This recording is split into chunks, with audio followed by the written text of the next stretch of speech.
and that's why I got the next speaker with me, which is actually my boss. He's Stefan. Stefan is the boss of our concepts, interoperability and capabilities branch, and he was having him next to me already. I'd like to introduce him to the audience before he starts with his presentation. Lieutenant Colonel Stefan Mühlich is currently serving as the branch chief of the concepts, interoperability and capabilities branch at the CIMIC Center of Excellence here in The Hague, the Netherlands. He served 5 years as CIMIC staff officer, plans and policy operations, and section head liaison in NATO Joint Force Command in Bronson. In 3 of his 5 assignments to Afghanistan, he served as a CIMIC officer. For his last assignment as liaison officer for NATO Joint Head Command Bronson to HQ Resolute Support, he received the US Joint Service Achievement Medal. Prior to his tour in Bronson, he was military assistant to the Vice Chief of German Army Staff. Currently, he is studying for his Masters in Civil Military Interaction at the Helmut Schmidt University, Hamburg, Germany. Stefan, great to have you with us. First time that I have my boss next to me, so floor is yours. Yeah, Ralf, thank you very much. It's a pleasure to be an active part of this event today, having seen so many behind the green screen, and now deeply involved and checking the watch. I think it's time to start immediately. You see on my agenda that I have 3 headlines that will guide me through my presentation. First of all, I want to say that the purpose of my briefing is giving food for thought and initiate thinking and discussions, and by that feed development and improvement. I have no ambition of owning wisdom. All my opinions are debatable, and I'm really happy to discuss afterwards. Next slide. So I've heard several times that the current capacities that the CIMIC and Civil Affairs have is not sufficient to fulfill the implied task.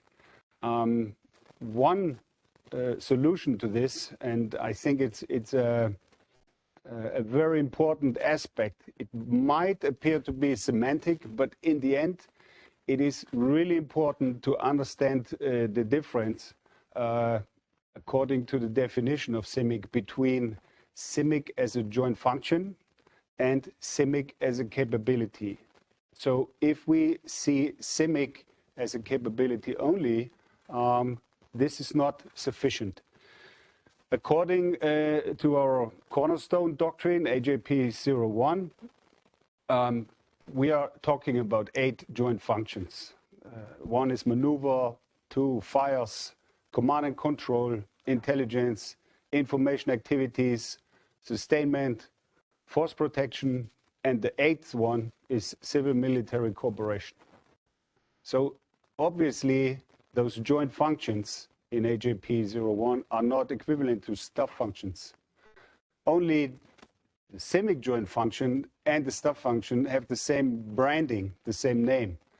And that implies a risk and is a weakness, because you could think that the joint function CIMIC is exclusively executed by CIMIC staff and CIMIC branded troops. As we have heard earlier, this is impossible. No one would expect that for any of the other joint functions, there might be a staff function that can do that and execute that alone. So all staff functions contribute to the execution of the joint functions, more or less direct, indirect, conscious or unconscious.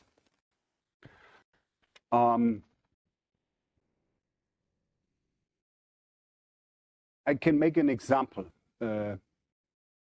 that, for example, the joint function fire can't be executed by anybody alone. You need the logistics to have the ammo in place. You need the intelligence to identify targets. You need command and control, CIS command and control in place in order to give the orders and to execute it. The same applies for CIMIC. The CIMIC staff can't be the only ones to execute the joint function of CIMIC. We need expertise from Eng in order to understand more about the infrastructure. We need expertise from JMAT in order to better understand the health situation in the operating environment, and so on and so forth. So if we neglect the requirement of the contribution of all staff functions and elements, we run the risk of stovepiping, and by that, a mission impossible for the CIMIC staff. On the other hand, if we neglect the requirement to specialize and to develop specific capabilities that are unique for the CIMIC staff, we end in marginality and a never-ending discussion that I have witnessed in my many years in CIMIC positions about the role and the purpose of CIMIC, and even the existential question, do we need CIMIC at all? And I will come back to that later. Next slide. Joint function also means that it includes all services and domains. Although CIMIC is very land heavy, as I have learned, and I see that civil affairs is too, it has to be and is already executed in all domains and by all services. I'm not aware of a technical CIMIC unit that is not dedicated to land forces, although we have staff elements and structures in the single service commands, MARCOM and AIRCOM. We are talking about 2 or 3 positions that make the whole branch. Nevertheless, those services execute the joint function of CIMIC with other elements, though. They are not branded or labeled as CIMIC, but a really prominent example is the NATO Shipping Center, where NATO with MARCOM coordinates military and merchant shipping. So the joint level at NATO, the operational and strategic level, meaning the joint force commands and SHAPE, they have to understand and to promote this, that this is also CIMIC, although not labeled. We all have to understand this and to promote this. Let me have some words on the new domains. Space. In contrary to the past, we have a current situation and a trend that will further increase, that space domain is influenced and maybe in the future even dominated by private economic sector, meaning merchant enterprises. So in this domain, CIMIC will become the essential function to ensure military's access to decisive capabilities.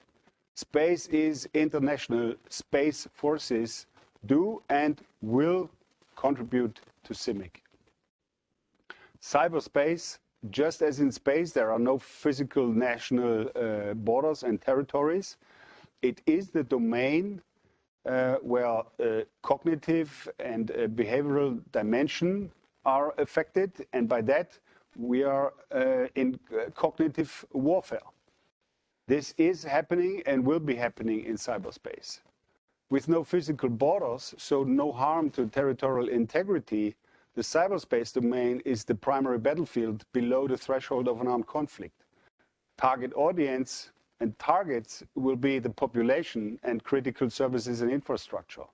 Cyber forces do and will play a decisive role in CIMIC. Next slide.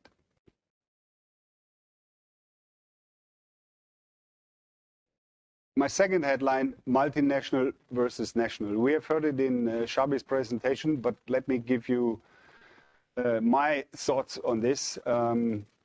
CIMIC is multinational, civil affairs is national. So the civil affairs community reports to one government, and I literally mean that. Civil affairs country teams are deployed in peacetime, and they report to US embassies. Civil affairs troops are military assets deployed in direct C2 under elements of the diplomatic instrument of power. As we have earlier heard, it is much more a special operations environment than a conventional. And this is very uncommon for NATO CIMIC. This is a unique field of activity for US civil affairs. The US political strategic approach is expeditionary and projecting, and in that sense, very proactive, or you might even say offensive. This is the mindset of civil affairs as well. Influence target audiences and create effects on targets. By nature, as a defensive alliance and within what is agreeable and agreed in consensus of 30 nations, the NATO approach is more sensitive to national sovereignty and far more restrictive. This was and is especially true in times and areas where the threat perception is low. Only recent developments and escalations cause allies to be more willing and more open to share information and allow NATO and individual allies' activities on their soil. So while the US civil affairs is looking at target audiences in Europe, NATO CIMIC is looking at populations of member states, and by that faces restrictions, especially in the competition or pre-crisis situations. Within allied nations, there are hesitations against the application of the military instrument of power during peacetime, while civil affairs seems to be fully integrated in a whole-of-government application of all instruments of power at any time. This gives great flexibility and opportunity to act and effect at any time. It is a reality that US troops deployed to Europe are making the difference and will make the difference when it comes to the deterrence and defense in Europe. So it is of utmost importance that we improve the interoperability between civil affairs and CIMIC at the same time and as soon as possible. Shabi said in earlier that we are before the time where we need each other, but that time might come quicker than we wish. Next slide.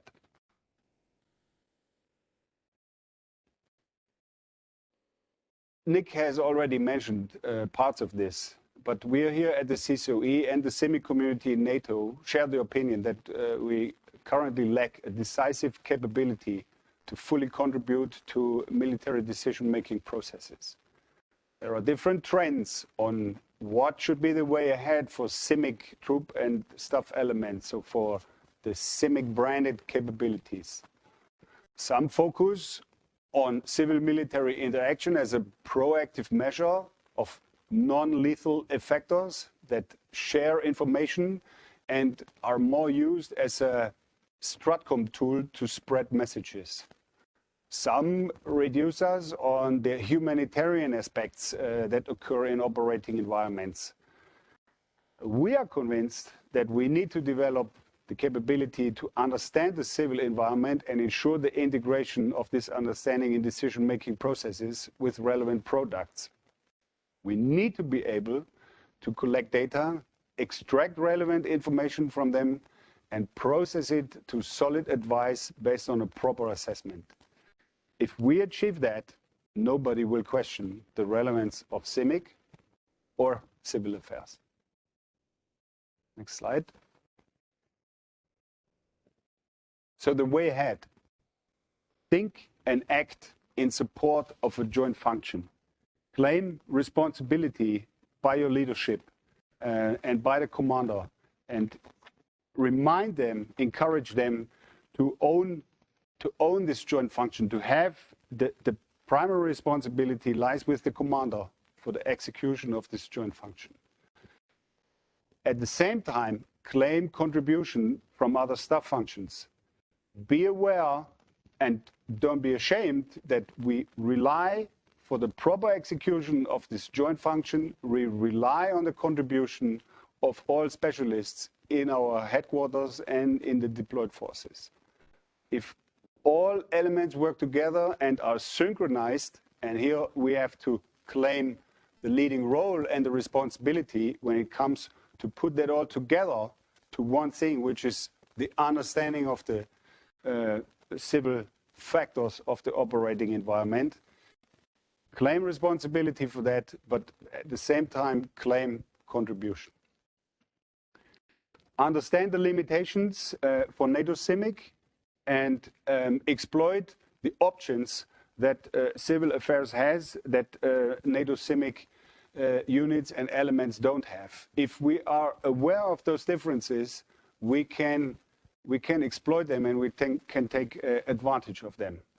And at the same time, we really need to understand sensitivities when we deploy, or especially when civil affairs deploys into European countries that are not failed states, fully sovereign, and have a fully functioning government at the moment when you arrive. And the third point, still fresh in the brain, the decisive contribution that we can give and that makes us relevant and valuable within headquarters and in decision-making processes, and by that also in the execution of operations, is we have to develop the capability to analyze and assess the civil environment together with the other staff functions. Then we are able to properly execute CIMIC as it is defined and as it should be. With that, Ralf, my presentation ends, and I think we are about to enter the question and answer session soon, but I think we definitely deserve a break. Sure. We deserve definitely a break, but I'm absolutely thankful for your presentation, Stefan. And I'm not saying this because of you being my boss. I'm saying that because of clarifying some aspects which need to be clarified, also for our second part of today's seminar, looking into your questions and answers. So we have been looking into capability versus joint function. I think that's an important aspect to look into. We have understood by listening to you that joint function is more than what we have understood in the past, looking at the different services. It is us looking into domains as well. And you have named those. I think that indicates a lot when it comes to training and education in future, because for the time being, we very much preach to the converted. And I think that's what we need to change. So the audience need to change, listen to our story so that they understand what they can expect from us. So it's a bit of expectation management via training and education. And on the other hand, another one, pledge for interoperability and looking at our capabilities at hand, but also the will to see where our deficiencies are. We personally know what the deficiencies are. We are basically able to work up on filling those gaps identified. With having said that, I like to call for another 5 minutes break.